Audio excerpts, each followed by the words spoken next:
It's War Dragon time, RPW here, and today we're going to be going over the breeding event.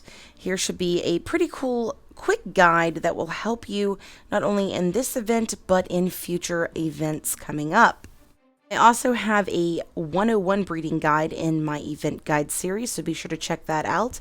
But let's get this started. We're going to go over some golden rules. We're going to go over some breeding plans and breeding guides. And also later on the show, we're going to announce the winner. We're actually going to have the drawing right here. All right, guys. So with that being said, I went in and I was working on Hasset during this particular event. And sadly, I was only able to get about halfway there. But he is a pretty extensive dragon up there in Sapphire. So first of all, before you all leave, be sure to comment in the video below and let me know what it is you were trying to breed, what your goal is, and if you reached it. Like, did you get the dragon you were hoping for?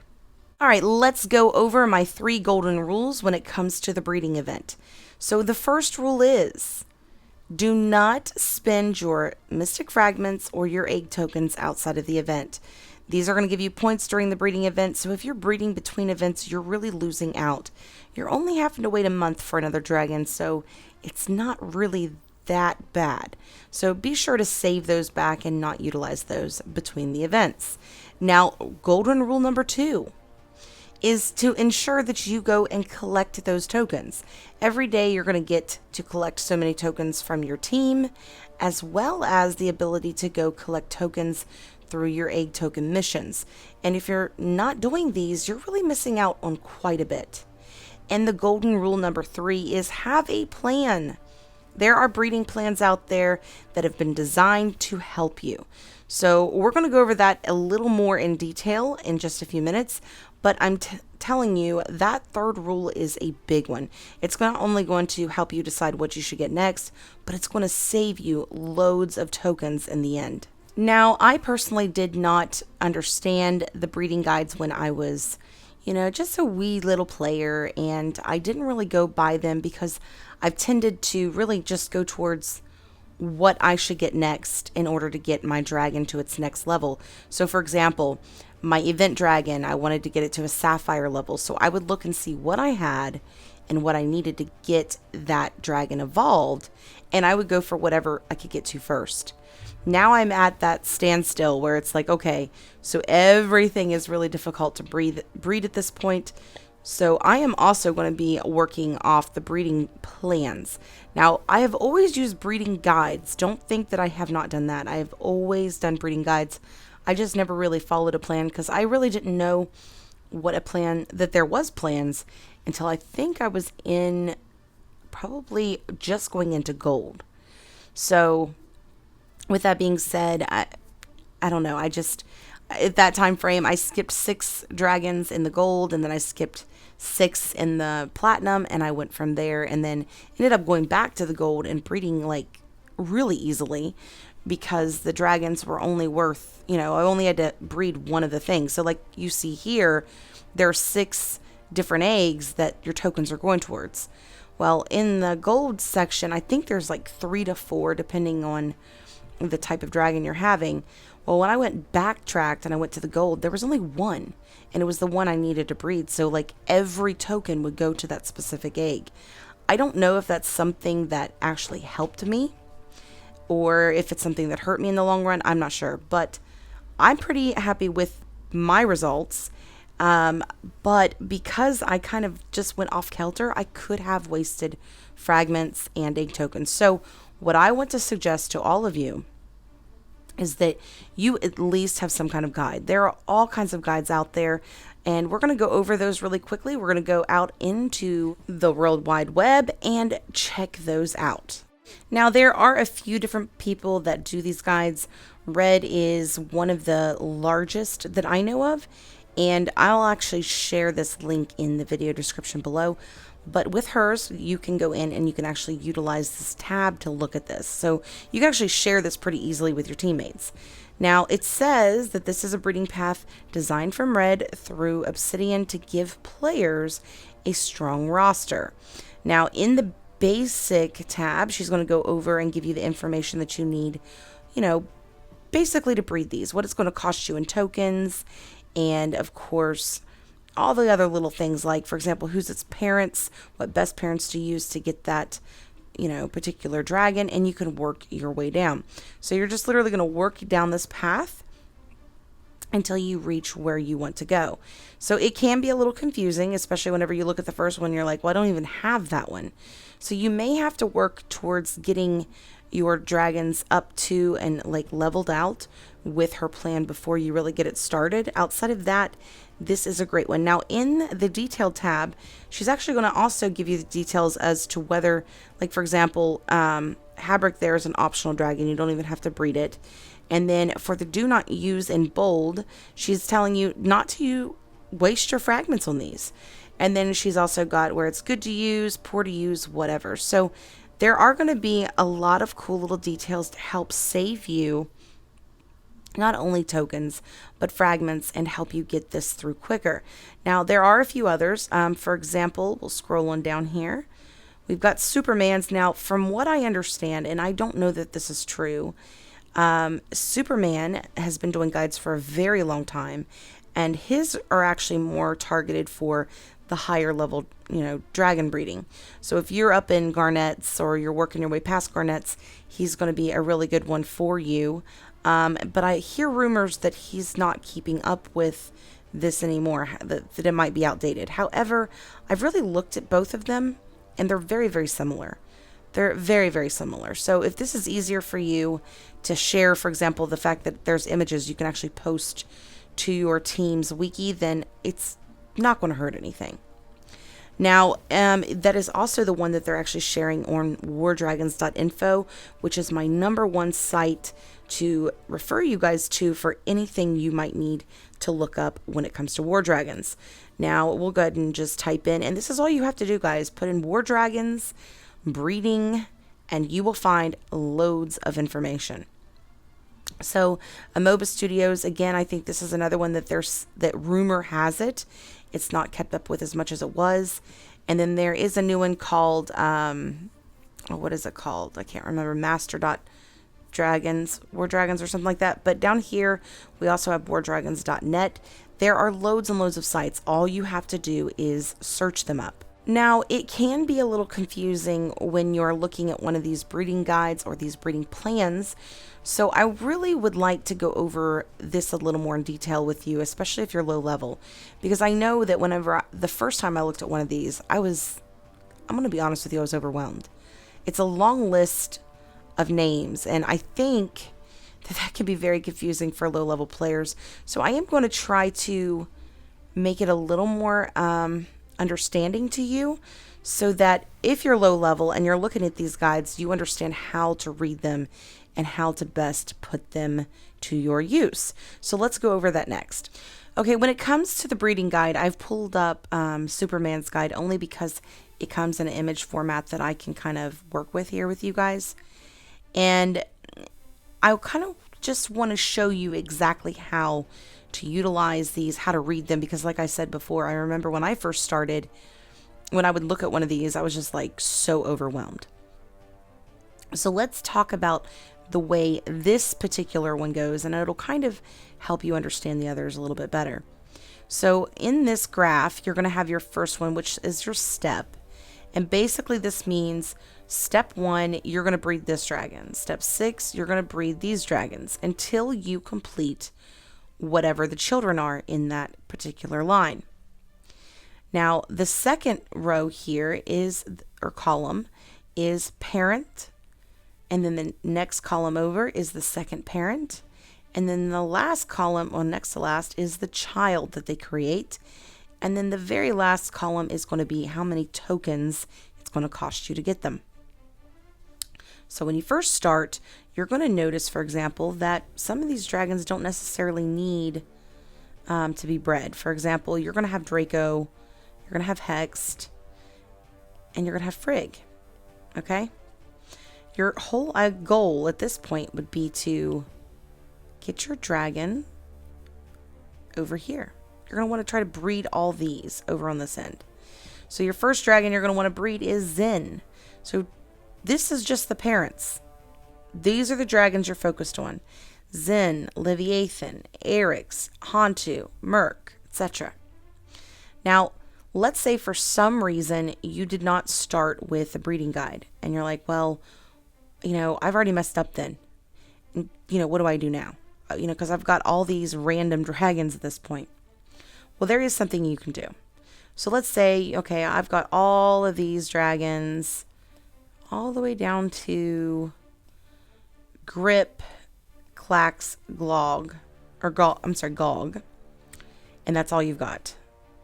And let's say, for example, you have Grip now and you go and you try to breed right here. And it's like, well, I have nothing to breed. Well, that's because right here, you're missing Chromin.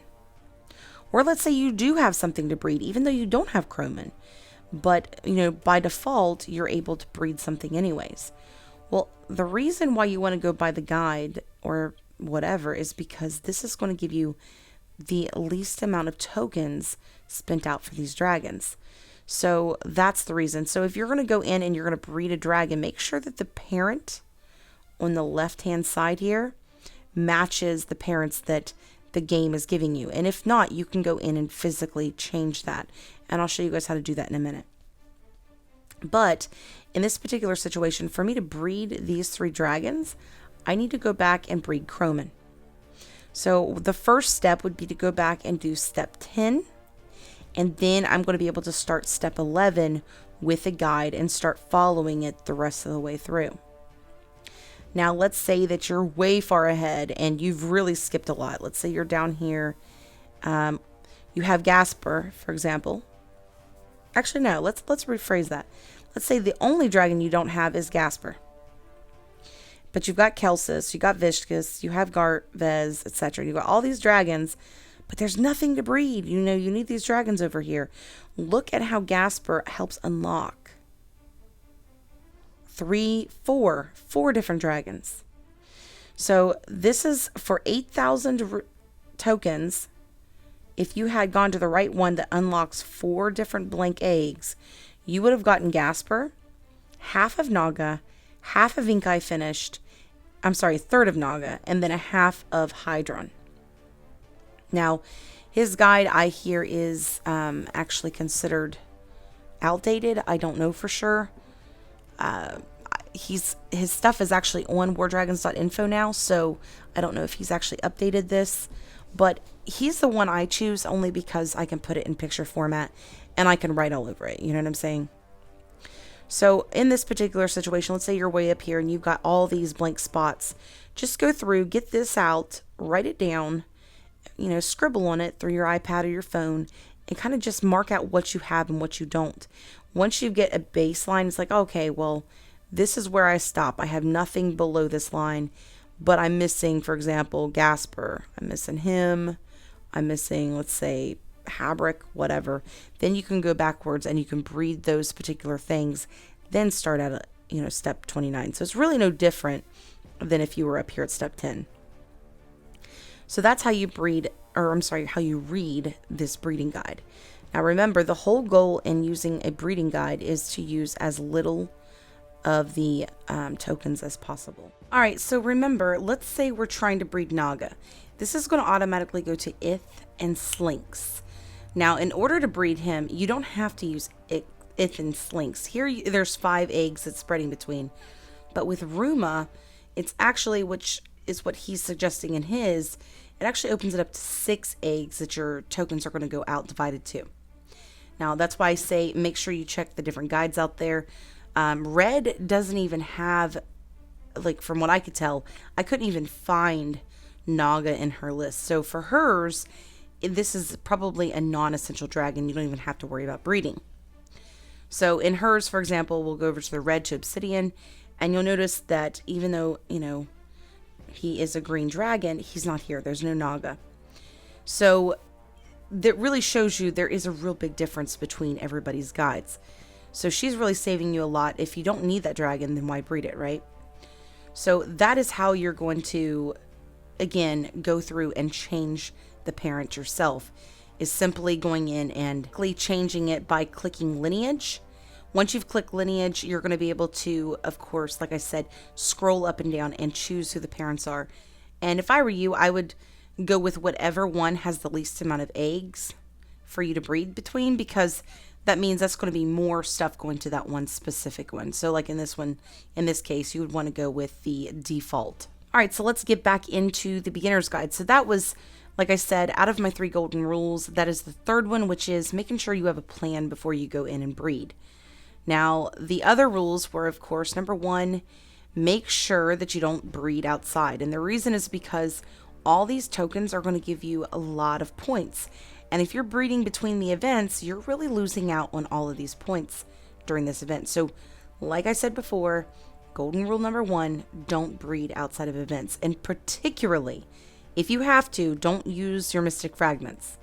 So if you have to because you want to evolve something and it's like, well, I'm only just a few more away, so I'm going to go ahead and spend my tokens, which I did this last breeding event, then that's okay. But do not spend your mystic fragments, and don't do that if it's like 100 away. You know, like if you're 50% away, wait till the next round. If you're 5% away, then go for it. But let's go into golden rule number 2 a little bit more in detail. I think that this is a very important one, which is the one where I explain that you want to go in and collect your stuff every day. Every day you should have a routine set to help you in these particular events. So, you know, for example, that when you go in every single day, you can collect your daily egg tokens, which means all you have to do is click the castle, collect your tokens that you get from your team level, and it's free tokens. So if you're not logging in every day, you're really missing out. The other thing is try to score pretty good in the events, because these are going to come with extra goodies, and every single time you claim a prize, it's going to come with things like egg tokens. And then, of course, making sure that you are a part of the quests for the same reason. Now, the big one, though, I really want to make you understand is very important, is your egg token missions. Now, I don't particularly spend rubies to speed these up. There are people out there that do. But let's just basically say that if you're skipping out on these, you're missing out on loads and loads of extra tokens, which are going to really help you out in this event. So let's say you don't even have an elite account, and your main one for the day is 160 tokens. That's 1,600 tokens after 10 days, and 3 times that for a month. So you guys are really missing out on the amount of tokens that you can earn every day. You know, every day you can earn easily, and I mean easily, and this is without an elite account, you could easily earn 300 plus without having to spend any rubies. So add that up.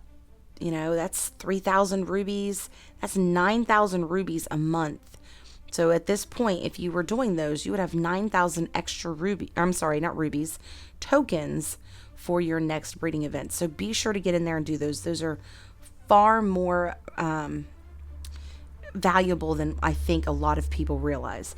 And there are mission bases out there to make this easier on you. For example, you can use like the defeat 3 bases using Hantu, use the Miss Mercy base, destroy 10 fire turrets, use a mission base. To inflict damage, use another mission base. So don't think this isn't possible. Now we will go ahead and do another breeding event guide next month. I'm trying to give you guys just little bits at a time so it's not overwhelming for anyone. And I hope that today's video has helped you understand, like I said, how to read a breeding guide and how they can be very useful to you, whether it's a plan or just a guide. And now I hope you know how to find them, where to find them, and so forth. But if there's something that you still have questions on that I didn't answer, be sure to check out my other breeding guide video and see if it's in there. It's really a 101 to kind of explain how to get around the event. But if there's something I missed in either video, be sure to put that in the questions section, the comment section below the video, and I'll be sure to answer it. All right, guys, if you have anything else you'd like to add to this video, feel free to also add that into the comments below. Outside of that, I am ready to announce my top 5 pick for the comments below for the giveaway on Tuesday. Now, this was a very hard decision, but I did finally get through and pick out 5. Now, the first comment comes from Pastor. Says that he would like to add the team chat idea, but he really likes the inventory. And it's not so much that he wants to see what he needs for buildings or PvPs, because there are ways around it, but his concern is the evolution stones. And it was so funny because when I read his comment, I literally bopped myself in the head. And it was because I was trying to do that video at 11 something at night. I was exhausted. My cat was getting on my nerves as I was trying to do that video, and I completely lost track of what I was trying to say, even though I had it wrote down.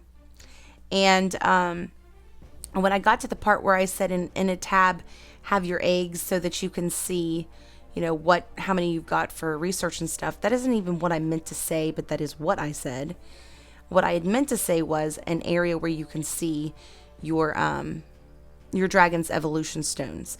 And I lost train of thought, went with whatever I was blabbing out of my mouth. But yes, that was one of the reasons I wanted that, is I felt that we should be able to see how many evolution stones we have. And I thought in another tab, it would be really awesome if we had our evolution stones so you can click on it, see what dragon it goes to or whatever. So of course, Pastor is definitely making this list because he was the first one to mention that and correct me, because that is what I meant to say. So awesome job on that comment. The second comment actually comes from a player that is called Dabamyo. And his favorite idea was the one where you can test your own dragons against your own base without any rewards or consequences. Now, he also adds in that this would be a great way to see your base's weakness for newer players that aren't very good with hunter dragons, being able to use exactly.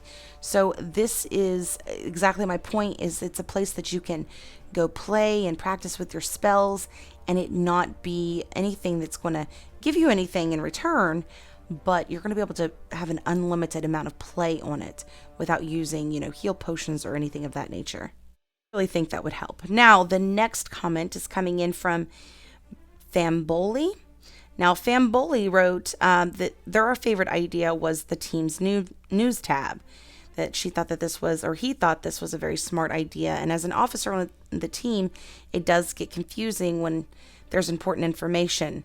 So again, this is a really good point, and I think that this is something that people can do. They also mentioned that they'd like to see the reply all situation, the reply all button, because things do get lost.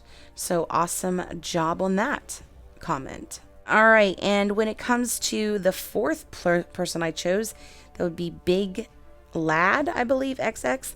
My favorite is probably going to be the Ruby warning, because this person actually made that mistake during the fight pits.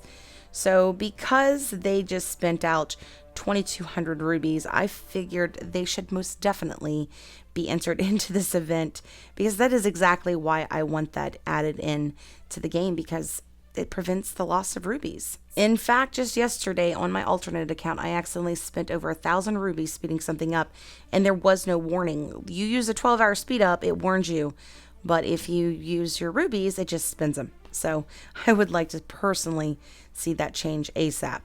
Now, the next one, it comes in from, I don't even want to try to pronounce this, so we're just going to call him Max.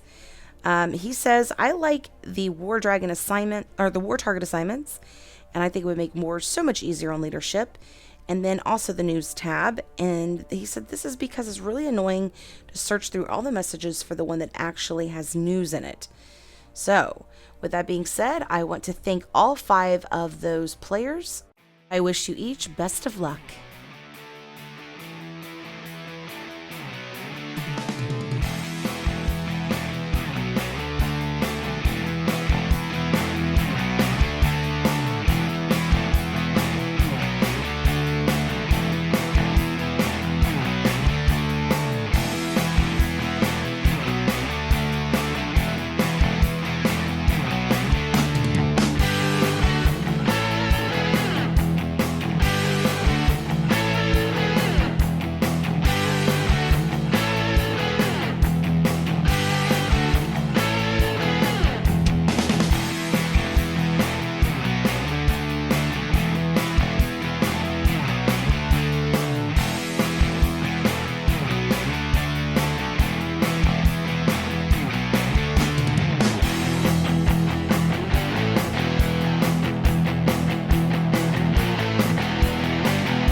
Congratulations, DaBomb Yo. You have won this week's giveaway. Now, you should receive your package, your gift, or prize, whatever you want to call it, later this weekend when they pass them out. If you don't receive your gift or your prize by Monday, please let me know and I will see what's going on with that.